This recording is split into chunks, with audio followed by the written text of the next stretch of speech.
आजकल की लाइफ में अक्सर आपको लोग कंप्लेन करते हुए दिखेंगे कि मुझे काफ में पेन हो रहा है, मुझे पिंडलियों में दर्द हो रहा है। पिंडलियों में दर्द होने के बहुत सारे कारण होते हैं दोस्तों। हम क्या करते हैं, हमें पिंडलियों में दर्द होता है, हम किसी जनरल प्रैक्टिशनर को दिखाते हैं या किसी भी डॉक्टर को हम दिखाते हैं तो हमको पेन किलर या मसल रिलैक्सेंट दिए जाते हैं।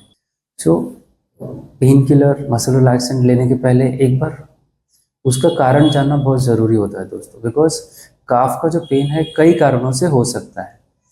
आइए हम जानते हैं कि काफ का पेन किन किन कारणों से होता है। आज हम उन्हीं कारणों के ऊपर थोड़ा बात करेंगे। काफ पेन क्या होता है? हमारा जो ये मसल होता है इसको हम काफ मसल बोलते हैं। इसमें 3 फाइबर्स होते हैं। ये जो अंदर की तरफ होता है इसको मीडियल गैस्ट्रोनेमियस बोलते हैं, बाहर की तरफ वाले को लैटरल गैस्ट्रोनेमियस बोलते हैं, बीच में और एक मसल होती है जिसको हम सोलियस मसल बोलते हैं। तो सबसे पहला जो कारण है दोस्तों वो मसल क्रैम्प्स है। तो क्रैम्प्स क्यों आते हैं? जो पहला हमारा कारण है मस्कुलर क्रैम्प्स, वो किन किन कारणों से आता है? तो जो पहला है, आप अगर पानी कम पीते हैं, लेस वाटर इनटेक है आपका, मतलब आपका डिहाइड्रेशन ज़्यादा हो रहा है, बॉडी से जो पानी है वो ज़्यादा निकल रहा है लेकिन आपका कंजम्पशन कम है, आप पानी कम पी रहे हैं, तो उसकी वजह से आपको क्रैम्प्स हो सकता है। दूसरा जो कारण है डिक्रीज्ड इलेक्ट्रोलाइट्स, मतलब आपके बॉडी में जो सोडियम पोटेशियम क्लोराइड है वो कम हो गए हैं किसी किसी भी वजह से। मतलब आप स्पोर्ट्स खेलते हैं, बहुत ज़्यादा रनिंग जॉगिंग वो सब करते हैं, तो जब डिहाइड्रेशन होता है उसके थ्रू जो इलेक्ट्रोलाइट लॉस होता है, अगर आप उसको कॉम्पनसेट नहीं कर रहे हैं तो आपको क्रैम्प्स आ सकते हैं। और तीसरा जो मोस्ट कॉमन है कि गर्मियों में बहुत प्यास लगती है लेकिन बहुत लोगों को पानी नहीं पी पाते हैं किसी ना किसी कारण से, तो बहुत डिहाइड्रेशन होता है। पानी इलेक्ट्रोलाइट्स बाहर निकलने से आपको मस्कुलर क्रैम्प्स मोस्ट कॉमनली गर्मियों के सीज़न में ज़्यादा देखा जाता है। दोस्तों, जो मसल क्रैम्प्स आपको आ रहे हैं उसके लिए आप क्या कर सकते हैं? तो आप हाइड्रेटेड रहें, मतलब ज़्यादा से ज़्यादा पानी पीजिए। आप ऐसी चीज़ें खाइए जिसमें आपको सोडियम पोटेशियम ज़्यादा मिलता है, लाइक पपाया हो गया, बनाना हो गया, या नारियल पानी आप पी लीजिए, उससे भी आपके मस्कुलर क्रैम्प्स कम होंगे। दूसरा जो मोस्ट कॉमन कारण है क्रैम्प्स या फिर काफ पेन होने का, वो है vitamin B12 and D3 deficiency. जो D3 होता है बोन्स को चाहिए होता है, एंड जो B12 है हमारे मसल्स को चाहिए। अगर ये जनरली जो B12 है वो जो सोर्स है वो नॉन वेज ही है। Most of the vegetarian foods में B12 नहीं मिलता है, कोई कोई चीज़ें हैं जिसमें मिलता है, अदरवाइज मोस्टली जो नॉन वेजिटेरियन है उनको B12 का कमी होना थोड़ा इम्पॉसिबल जैसा है, बट होता है। अगर किसी का एब्जॉर्प्शन अच्छा नहीं है तो उनको भी B12 की कमी होनी चाहिए, कमी नहीं हो सकती है। D3 सनलाइट से मिलता है दोस्तों। D3 का एकमात्र सोर्स जो है वो सनलाइट है। अगर आप प्रॉपर सनलाइट एक्सपोजर है आपको, वो भी अर्ली मॉर्निंग का, आपको D3 की डेफिशिएंसी होने के चांसेस थोड़े कम है। अगर आप प्रॉपर सनलाइट एक्सपोजर लेते हैं, एंड अगर आप नॉन वेजिटेरियन तो आपको कोई टैबलेट एक्सटर्नल ऐसे टैबलेट खाने की ज़रूरत नहीं है। और या B12 रिच जो सोर्सेस है वेजिटेरियन फूड्स में वो आप खा के कॉम्पनसेट कर सकते हैं, या बहुत ज़्यादा कम है तो आप उसके टैबलेट्स ले सकते हैं। तीसरा जो मोस्ट कॉमन कारण है दोस्तों एक्किलीज टेंडिनाइटिस। वो क्या होता है? हमारा जो ये काफ मसल है नीचे जाके टेंडन बन जाता है, तो उसको हम एक्किलीज टेंडन बोलते हैं। जो लोग ज़्यादा रनिंग करते हैं, रनिंग या जॉगिंग करते हैं, हाई इम्पैक्ट एक्टिविटी करते हैं, जंपिंग करते हैं, उनको मोस्ट कॉमनली ये यहाँ पर पेन होना चालू हो जाता है। और कभी कभी ये पेन रेफर्ड होकर यहाँ भी आ सकता है, तो वो एक्किलीज टेंडन में इन्फ्लेमेशन हो जाता है, तो उसको हम एक्किलीज टेंडिनाइटिस बोलते हैं। उसको आप काफ स्ट्रेचेस, टीए स्ट्रेचेस, रिलीजेस, वो सब करके, फिर आप प्रॉपर स्ट्रेंथनिंग करके काफ मसल्स की टेपिंग करके, प्रॉपर रिहैब करके आप उसको पूरी तरह से ठीक कर सकते हैं। जो अगला कारण है दोस्तों वो है डायबिटिक न्यूरोपैथी। काफ में पेन बहुत बारी डायबिटिक न्यूरोपैथी की वजह से भी होता है, बिकॉज जो हमारी नर्व्स है, जैसे पीछे से जो हमारी नर्व गई है, डायबिटीज़ में क्या होता है बेसिकली, जब माइक्रो सर्कुलेशन हो जाता है, मतलब ब्लड सर्कुलेशन नर्व्स को मसल्स को जब कम मिलता है तो आपको काफ में पेन होना चालू हो जाता है।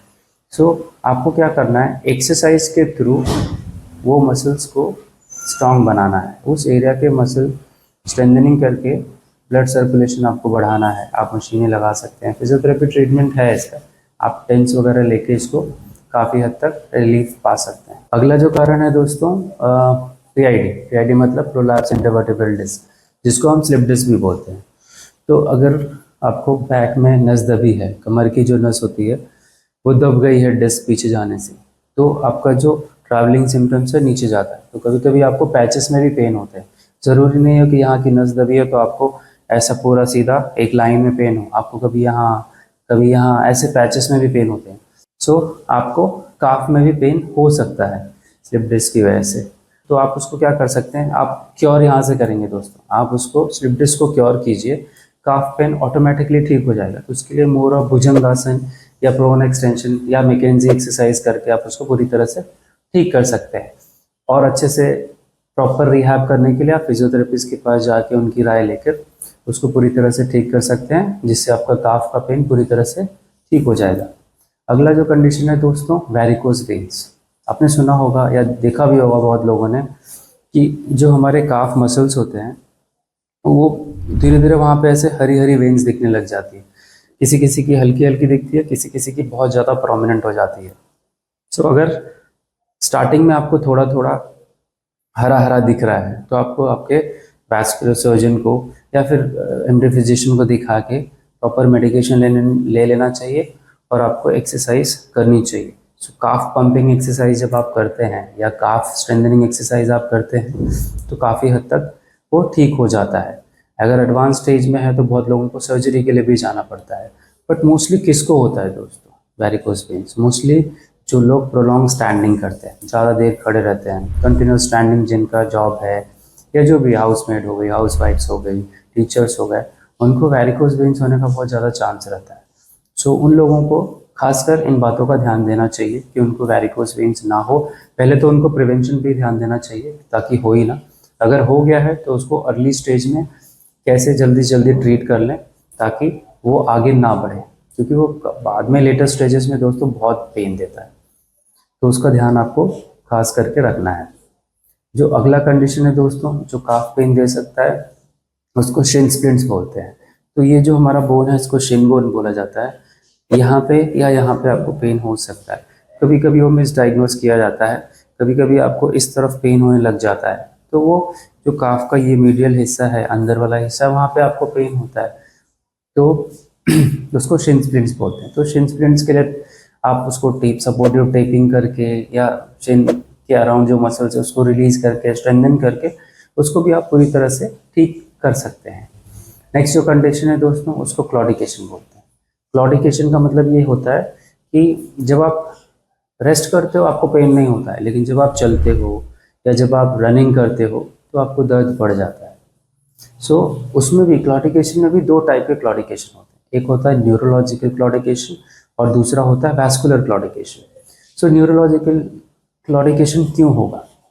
अगर आपका जो स्पाइनल कॉर्ड है वहाँ पे एक कैनाल होती है जिसको हम स्पाइनल कैनाल बोलते हैं। अगर उसमें स्टेनोसिस है, स्टेनोसिस का मतलब जो आपका कैनाल है उसमें से जो नर्व पास हो रही है अगर वो नैरोड हो गई, मतलब पतली हो गई और वो नर्व पे प्रेशर डाल रही है, सो आपको उसको स्टेनोसिस कहा जाता है।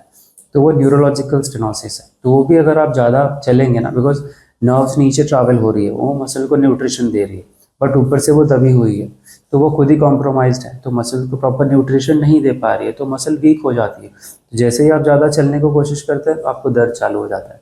तो उसको न्यूरोलॉजिकल क्लॉडिकेशन बोलते हैं। दूसरा जो है वैस्कुलर क्लॉडिकेशन। वैस्कुलर क्लॉडिकेशन मतलब आपका अगर ब्लड में ब्लड सर्कुलेशन डिक्रीज हो रहा है किसी वजह से, जो आपकी धमनियाँ हैं, जो आर्टरीज हैं, उनमें किसी वजह से इशू है, मतलब या आपका कोलेस्ट्रॉल लेवल बढ़ गया है, आपका कुछ न्यूट्रिशनल डेफिशिएंसीज है, या फिर आप स्मोकिंग बहुत ज़्यादा करते हैं, तो वो सब रीज़न से आपको वैस्कुलर क्लॉडिकेशन हो सकता है। तो आप प्रॉपर न्यूरोलॉजिकल क्लॉडिकेशन फिजियोथेरेपी से इजीली मैनेज हो जाता है। एंड इवन वैस्कुलर क्लॉडिकेशन के लिए एक बार आपको वैस्कुलर सर्जन या एमडी फिजिशियन को दिखाकर फिर आप प्रॉपर फिजियोथेरेपिस्ट की सलाह लेकर पर्टिकुलर एक्सरसाइज करके उससे भी रिलीफ पा सकते हैं। नेक्स्ट जो कंडीशन है दोस्तों उसको हम डीवीटी बोलते हैं, डीप वेन थ्रोम्बोसिस। तो उसमें क्या होता है, उसमें भी ब्लड क्लॉट्स आते हैं। ब्लड क्लॉट्स कहाँ आते हैं? वेन्स में। सो ये जो कंडीशन है दोस्तों ये बहुत सीरियस कंडीशन, ये जनरली फिजियोथेरेपी से ठीक नहीं हो सकता है।